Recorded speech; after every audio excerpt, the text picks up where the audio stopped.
বাড়িওয়ালা কুমড়ো গাছ লাগিয়েছে, ঘুম থেকে উঠলেই প্রত্যেকদিন শুধু গাছগুলোকে দেখি। আজ আর লোভ সামলাতেই পারলাম না, এমনিতেই দুদিন ধরে প্রচুর পরিমাণে বৃষ্টি হচ্ছে, আর শাকগুলো দেখতে এখন এতটা লোভনীয় লাগছে। তো সকাল সকাল আমার বরকে বললাম কি, দেখো শাকগুলো তো অনেক সুন্দর হয়েছে, তো আমরা এনে খাই, পরে নয় আমরা বাড়িওয়ালাকে বলবো। তো বর বলল তাহলে ঠিক আছে, তো চলো। তো এই বৃষ্টিতে আমি গিয়ে কাটবো, ভিজে যাব, এর জন্য বললাম তুমি একটু কষ্ট করে আমাকে কেটে এনে দাও। বললো আচ্ছা ঠিক আছে তাহলে চলো। তো আমরা গাছের দিকে এগিয়ে যাচ্ছি। তো কি পরিমাণ বৃষ্টি হচ্ছে এখানে, যদি একটা পাসার খাই কোমর তো শেষ, কোমর নিয়ে আর দাঁড়ানোর কোনো কায়দা নেই। তো দেখেন তো গাছগুলো কত সুন্দর দেখাচ্ছে, এখানে কিন্তু কোনো সার ওষুধ কিচ্ছু দেওয়া নেই, শুধু ড্রামে যে মাটি আছে মাটিতেই গাছগুলো শুধু লাগিয়ে দেওয়া হয়েছে। তো শাকগুলো খেতে নিশ্চয়ই অনেক ভালো হবে, আর চিংড়ি মাছ দিয়ে কুমড়ো শাক রান্না কিন্তু খেতে ভারী মজা। তো সে শাকগুলো কেটে দিচ্ছে আমাকে। দেখেন এত ভালো যদি একটা বর থাকে আর কি চাই, আমার কষ্ট হবে এই বৃষ্টিতে এসে আমি ভিজে ভিজে কাটবো, তার জন্য সে আমাকে হেল্প করছে। আসলে কি সে বাসায় থাকলে সব কাজে আমাকে হেল্প করার চেষ্টা করে, তারপর মেয়েকে রাখে আমি যাতে কাজ করতে পারি। আসলে এরকম না হলে চলে না, হাজবেন্ড যদি একটু সাপোর্টিভ হয়, একটু কাজে যদি হেল্প করে দেখবেন তাহলে কোনো কোনো প্রবলেমই হয় না, আর কষ্টও হয় না। তো আমরা এখান থেকে আবার শাক কেটে নিচ্ছি, আমি বললাম কি মাথা থেকে শাক কেটে নাও, তাহলে ওখান থেকে আবার কোট বের হবে, আরও তাহলে বেশি করে হবে। তো সে সেটাই করলো। দেখেন মেয়েদের বুদ্ধি নাকি হাঁটুর নিচে থাকে, সে এইটা কেটে এনে সে নিচে রাখছে। কি আর বলবো, এটা আমি এখন ভয়েস দিতে গেলাম তখন আমি দেখতে পেলাম সে ওখানে রাখছে। কি আর বলবো, যাই হোক। শাকগুলোতে কিন্তু এমনিতে কোনো ধুলোবালি মাটি নেই, এমনিতেই তো ছাদে, তারপর তো আবার দুদিন ধরে বৃষ্টি হচ্ছে। তো আমাদের শাকগুলো কাটা শেষ।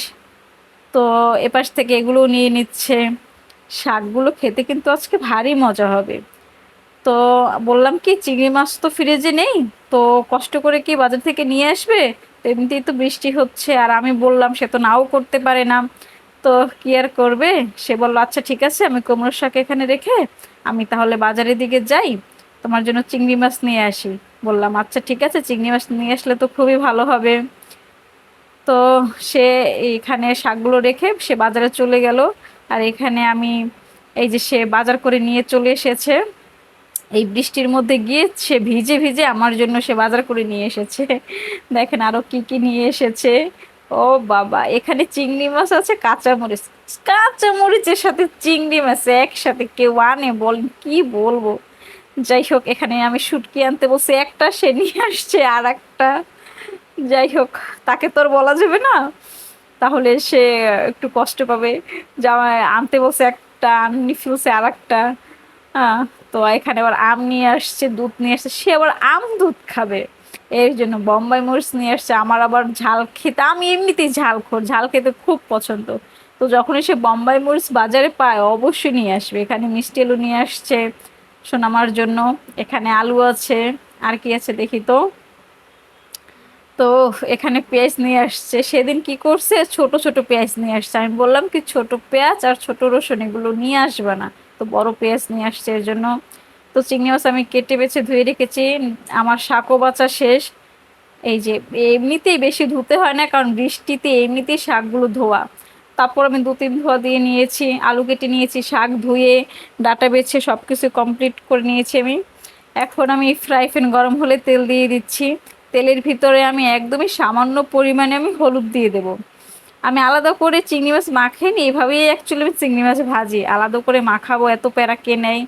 তো হলুদ দেওয়ার পরে লবণ দেওয়ার পরে আমি এর ভিতরেই আমি চিংড়ি মাছ ছেড়ে দিয়েছি, এখন নেড়ে চেড়ে ভালো করে আমি ভেজে নেব। আমি এভাবেই ভাজি, মানে আমার হচ্ছে যতটা কাজ আমি সংক্ষেপে করতে পারি, মানে সময় যাতে বাঁচে, রান্না বান্না মানে কাজে আসলে কীভাবে তাড়াতাড়ি করে মেয়ের কাছে যাও, মেয়ে কি করছে এটা মাথায় থাকে।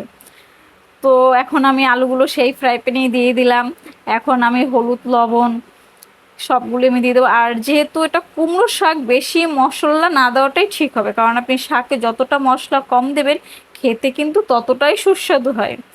তো আমি একটু কষিয়ে আলুটা, এরপর আমি পরিমাণ মতো পানি দিয়ে দিয়েছি। তো আলুটা যখনই সেদ্ধ হয়ে আসবে, মানে পুরোটা ফুল সেদ্ধ করব না, 100%-এর ভিতর যখন আপনার 80% সেদ্ধ হবে তখন আমি ডাটাগুলো দিয়ে দিচ্ছি।